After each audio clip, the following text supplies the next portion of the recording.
Thank you, Maria, for those very kind words and that very generous introduction.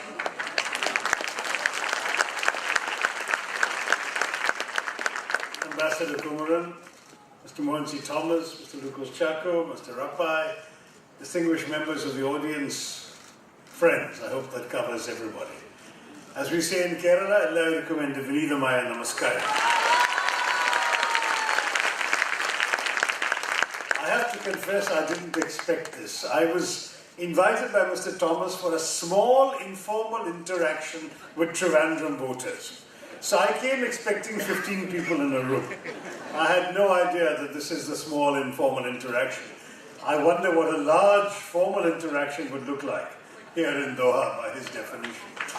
But I therefore, because I didn't prepare anything, will just make a few informal remarks, and then I would much rather take your questions. Since Maria specifically mentioned the role of Indian history, and since that was my favorite subject in school as well as in college, let me just say that it was for me a revelation when that speech I made on British colonialism had the impact it did. I think in the first 24 hours after it was posted, it was downloaded 3 million, viewed 3 million times, and it's gone on various people's mobile phones and WhatsApp forwards and God knows what else since. And it's only now, 3 years later, 3.5 years later, that I don't meet someone at least once a day who says they've seen that speech. So it's quite remarkable to me the impact it had. Remarkable not because I'm boasting about my speech, but because it surprised so many people who are Indians and of Indian origin. To my mind, this ought to have been part of our basic historical knowledge. It should have been part of the catechism, what the Americans call History 101.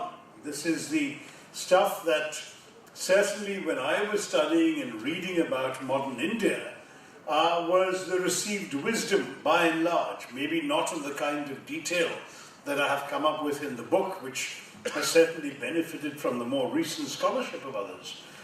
But it strikes me that either a whole lot of Indians weren't paying attention in their history class, or they were not teaching history the right way. Because when I say to young people in particular, if you don't know where you've come from, how will you appreciate where you're going?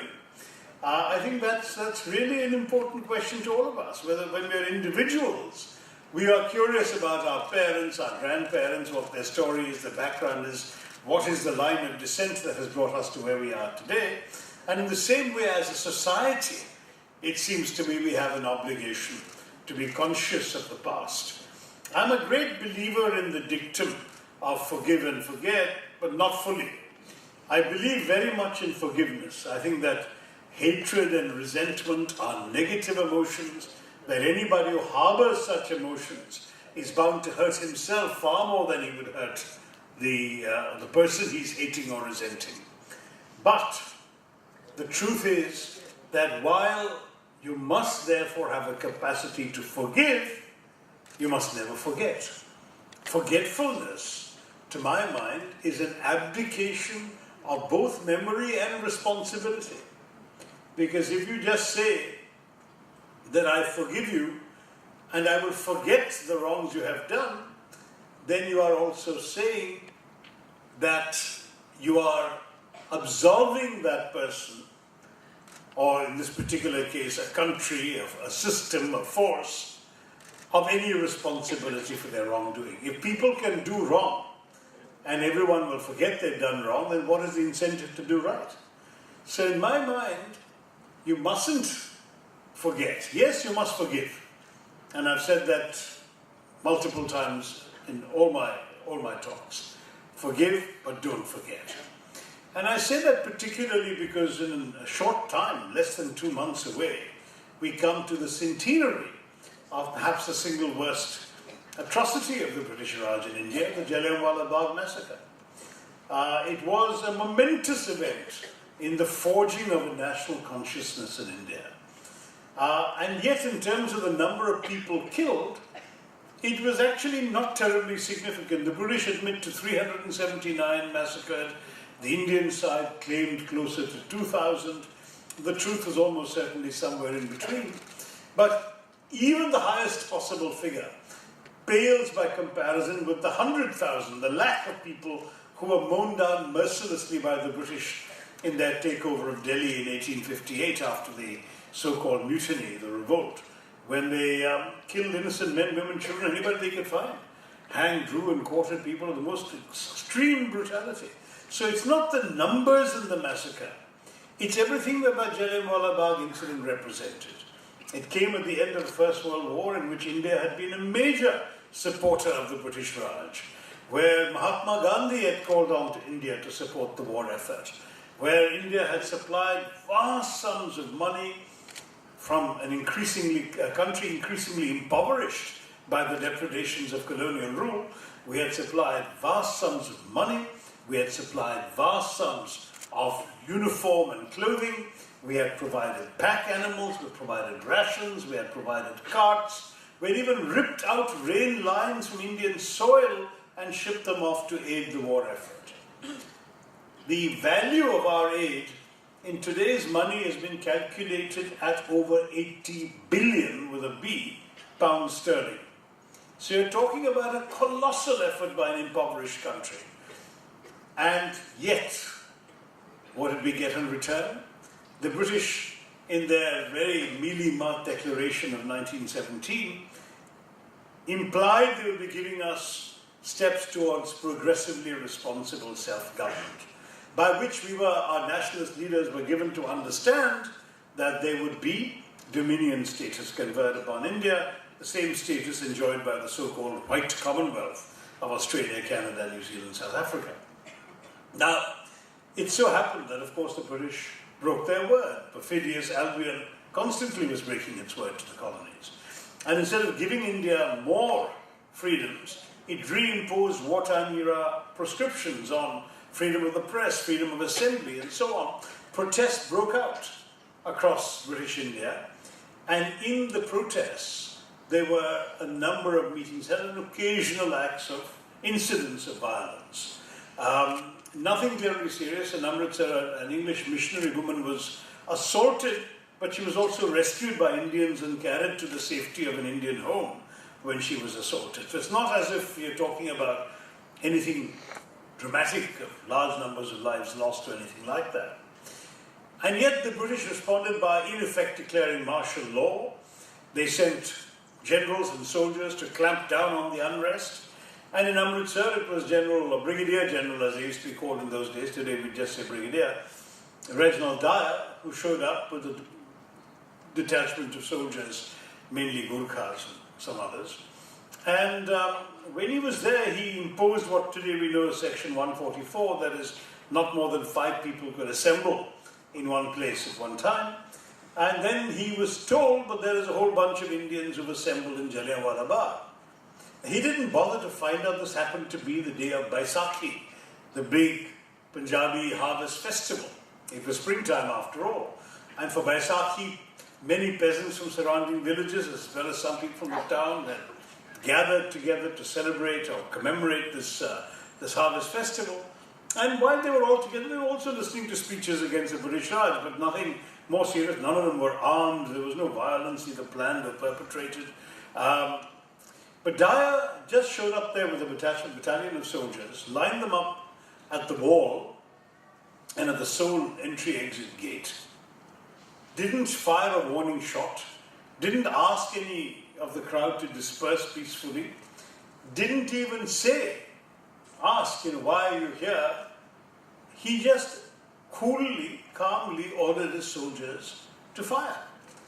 And they were firing at unarmed, defenseless men, women and children, packed together, 1,600 to 2,000 people packed together in a small walled space with only one means of egress and escape. And as people stampeded towards the gates, as Dyer boasted, they became easier targets because they were so much closer. He said not a single bullet was wasted. They fired 1,600 bullets, every single one of them either killed or maimed somebody. And it was just an appalling atrocity, followed by complete brutality later. He wouldn't let the relatives tend to the dead, the dying, and the wounded. They were left to rot 24 hours in the hot April sun. He ordered Indians to crawl on their bellies on the side street, the street where that English missionary was assaulted. And if they so much as lifted their heads while crawling, they were bashed on the head with rifle butts by the British soldiers. It was just a most horrendous story. And at the end of all that, the British exonerated, they whitewashed him when there was an official commission of inquiry appointed because of the outrage of his actions. The commission tried to whitewash his crimes. The House of Commons voted to censure him, but the House of Lords overruled that censure and honoured him. A British newspaper conducted a public subscription to raise money to reward him for massacring Indians. And that flatulent voice of a Victorian imperialism, Rudyard Kipling, hailed him as the man who saved India. Saved whom and saved what in India, but certainly not India. Anyway, that was the whole thing. So if you look at this whole story, the betrayal of the ingratitude to Indians for the war, the betrayal of promises made for political responsibility, the brutality of the massacre itself, the horrendous indifference to Indian suffering that followed, the humiliation and racism inflicted on Indians around, and finally the exaltation, because Dyer was then presented with about, in today's money, the equivalent of £250,000, together with a bejeweled sword as his gift. When all that is taken into context, you can see why Jallianwala Bagh looms large in Indian nationalist minds as a symbol of the worst that empire can be, that the colonial experience was to all of India. And so I've suggested many times, particularly in a number of speeches in England, that if a member of the British royal family, and I say that because first of all everything was done in the name of the crown, so it should be a member of the royal family, but secondly also because I don't believe any politician would have the courage to do it, if they were to come to Jallianwala Bagh on the 13th of April, and they were to go on bended knee and express sorrow and apology for that horror, it seems to me that it would send a great and exemplary message. It may not cleanse the stain of that sin entirely, but it will involve, certainly I think, an act of forgiveness in response by all of us. They would not have forgotten, and by showing us that they did not forget, it made it possible for us to forgive. Whereas if they act, this is all history, we don't care about it, we didn't have anything to do with it, those are our ancestors, why is it our problem? Then I think we should neither forgive nor forget on this particular day. There's so much more that could be said, there's so much more that still can be said about the uses and misuses and abuses of history in today's political discourse in India. But since I wasn't expecting such a gathering and my next meeting is supposed to be at 3, and that's already half an hour away, so I'm running late, I will stop there, take a couple of questions, and then I will have to leave you all. So, who would like to ask? And you can ask in English, Hindi or Malayalam, and if somebody is really insistent, in French as well, and I'll try and give you some answers, but that's about it. Thank you very much. Thank you very much, sir. We now move into a question session.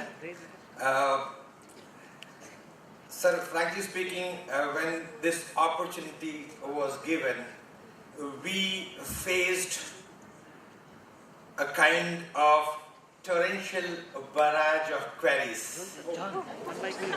And ultimately, I'm just trying.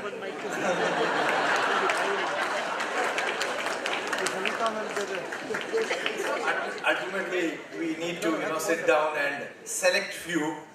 May I now request the fortunate few to begin? Good afternoon, sir. Good afternoon. I'm Rochelle D'Souza, studying from class 7. I feel very fortunate to hear your outstanding presentation live. So, I have one question for you. The most grievous problem faced by our country nowadays is unemployment. Highly qualified people are also not able to find a suitable job. Employers complain even though they are qualified, they lack adequate skill. So isn't it high time we implement change in our education system and make it more skill-oriented rather than marks-oriented? Excellent question, yeah. In the interest of time, all I need to say is yes. But I'll try and add a bit more. We have a serious problem in our education system, which starts at the school level and goes into the college level. At the school level, the challenge is that a lot of the emphasis in the Indian school system still is on textbook learning, rote memorization, what the teacher tells you, reciting it in the exams, regurgitating what you have been taught. We don't encourage enough creative thinking in the classroom. Children are allowed to ask why something is, they're never allowed to ask why not something else. And this lack of creativity in the classroom stifles the majority of students. A few are able to escape nonetheless and do creative things, but very many fall into the trap of the predictable. The challenge with the exam orientation in our school system is that you actually are being taught what to think, you're not being taught how to think. And when you're taught what to think, you're actually giving children a well-filled mind, full of facts and figures and information that comes to them from their textbooks and from the teacher. But in the 21st century, you don't need a well-filled mind.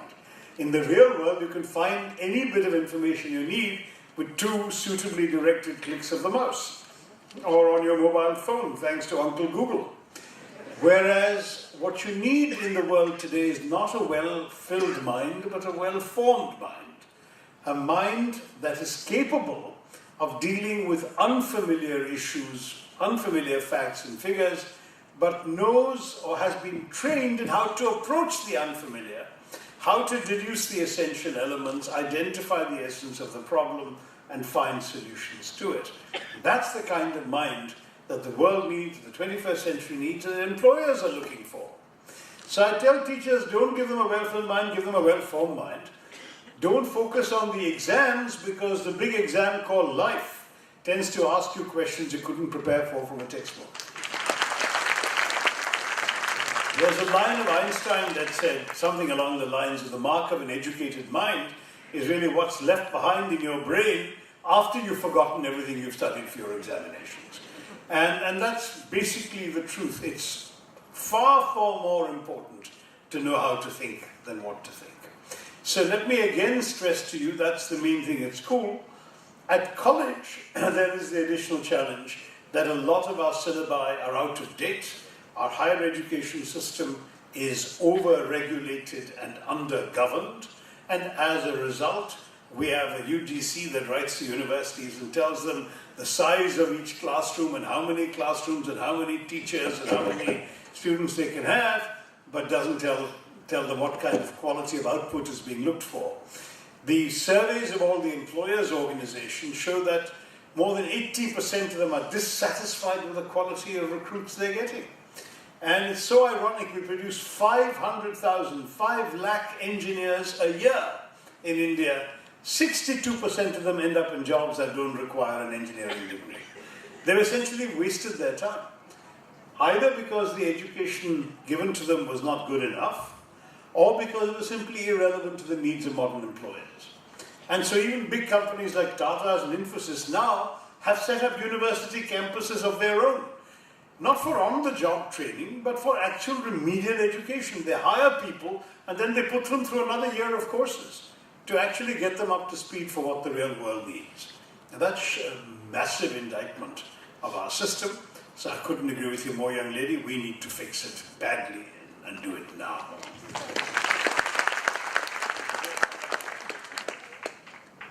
Many people think our curriculum is more theoretical than practical. Sorry, I missed that. No, many people say what is? Many people think our curriculum is more theoretical than practical. What is your opinion on this? The curricula are more theoretical than practical. Okay, sorry then.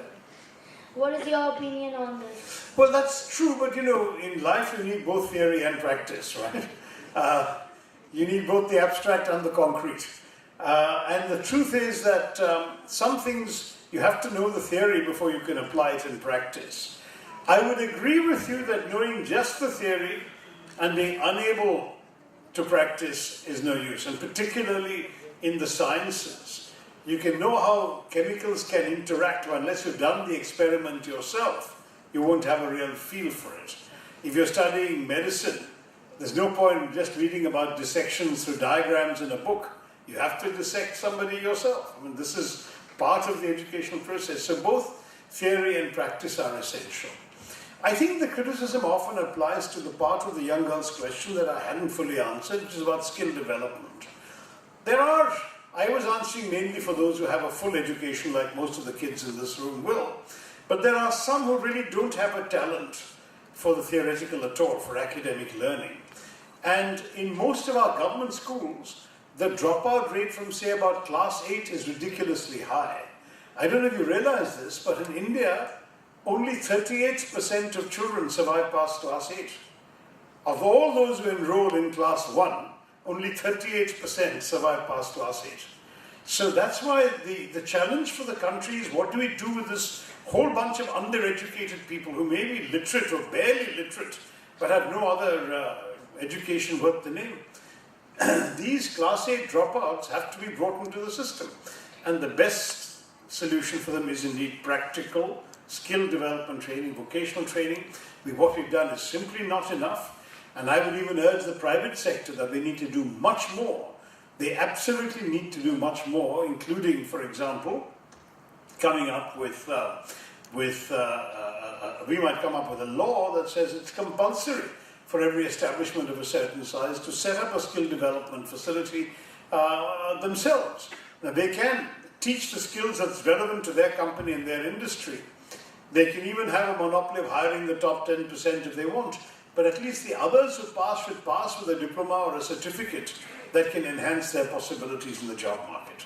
So that would be a practical solution to those who can't manage theoretical subjects. And this young boy's got up 3 times. Have you been given the mic? Good, okay. Respectable sir, I'm Abdullah Sheikh from grade 7, and my question to you is, as we all know that India is known for its amazing fabric of cultural diversity, what message do you have for us, the younger generation, to retain that and keep it going? To retain, sorry? To retain that and keep it going. Retain cultural diversity in the country, is that your question? Yes. Yeah, I think that's so indispensable. Well, this has been my message in 18 books, for one thing, and in 30 years of speaking and writing across the world. I'm a passionate believer in diversity and pluralism. I think it's the only way for a country like ours to survive in the world is to recognize that we are all different, but we share a common space and a common dream. In fact, in my writings, I have consistently talked about both our cultural diversity and our political diversity as indispensable elements to keeping us together, because the great magic of the Indian experiment is that we have accepted that you can have differences of caste, of creed, of color, of culture, of consonant, of conviction, of cuisine, of costume and custom, and still rally around a consensus. And that consensus is on the simple principle that in a diverse country like India, you don't really need to agree all the time, so long as you will agree on the ground rules of how you will disagree. Our Constitution gives us those ground rules. It respects and reflects the faith that our founding fathers had, that ours is a nationalist movement, that it was for everybody and that will belong to everybody. We know that our nationalist movement sadly divided on the grounds of religion. It didn't divide between Marxists and capitalists, or between socialist ideologues and conservatives, any of those classic divisions. Instead, it went with one group of people saying religion should be the determinant of nationhood. And they got Pakistan. That was the idea of Pakistan. But India never accepted that logic, that religion should be the determinant of nationhood. The Indian nationalist movement said, no, our freedom movement is for everybody. It has always been for everybody. And the country we build as a free India will also be for everybody. So that is the underpinning of our diversity. Our Constitution gives us that security. Sadly, for the first time, we do have very powerful ruling forces in our country who don't share the faith in those ground rules. There are people speaking openly of the need to erect a Hindu Rashtra in India, which would in fact erase our diversity, which would focus on creating uniformity rather than unity. Uniformity is not unity. Uniformity is actually going to provoke more dissent, more hostility, more violence, more division. Unity says that I respect your point of view, please respect my point of view, we both have a place in the same country. But we are united together, we work together, and we dream the same dreams together. Thank you for that question. Good afternoon, sir. This is a good opportunity for me to seek high quality professional advice. So I would like to go to India after my 12th for further studies. So am I going to do the right thing because I have to apply for NRI quota admission and the quota system worries me? Yeah, well, it's a very tough call. I honestly don't know whether I would feel that you should necessarily go back to India to study, but it depends. I would say the important thing is to study the subject you like in the place you like. It need not necessarily be India. As long as your heart is still with India, you can come back with a degree from somewhere else and stay engaged in India through visits, through social media and so on. But if you do choose to study in India, then the general admission categories are fairly restricted because of the reservation policies that you allude to. The NRI quota seats are there in some institutions and in some fields. And of course, they cost more than regular places. The better universities don't have NRI quota. As far as I know, none of the central universities do. Delhi University doesn't. Jawaharlal Nehru University doesn't. So it also depends on what subject you want to study. If you are looking at a good Indian institution, chances are you'll find one which doesn't take money out of your parents for the privilege of educating you. But it depends on the subject, it depends on your marks. So I'm going to have to stop there. Wish you well, young lady. Good luck and all success. I'm going to have to stop there. We could go on for a long time, but I'm already horrendously late. And my obligations mean that I've kept people waiting for more than half an hour. Thank you all very much. Jai Hind.